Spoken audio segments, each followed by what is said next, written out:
সূরা আল ওয়াকিয়া আয়াত নং ৮৩। বিসমিল্লাহির রহমানির রহিম। যখন কোনো মানুষের প্রাণ কণ্ঠনালীতে পৌঁছে যায় তখন তোমরা তাকিয়ে থাকো। এই সময় তোমাদের তুলনায় আমি তার বেশি কাছে থাকি, কিন্তু তোমরা দেখো না। যদি তোমরা হিসাব দেওয়ার আওতাধীন না হয়ে থাকো তাহলে কেন সেই প্রাণকে ফিরিয়ে আনো না?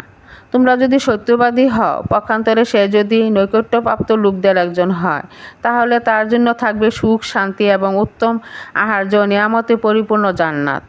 আর যদি সে ডানপন্থীদের একজন হয় তাহলে তাকে বলা হবে যে ডানপন্থীদের পক্ষ থেকে তোমার জন্য সালাম।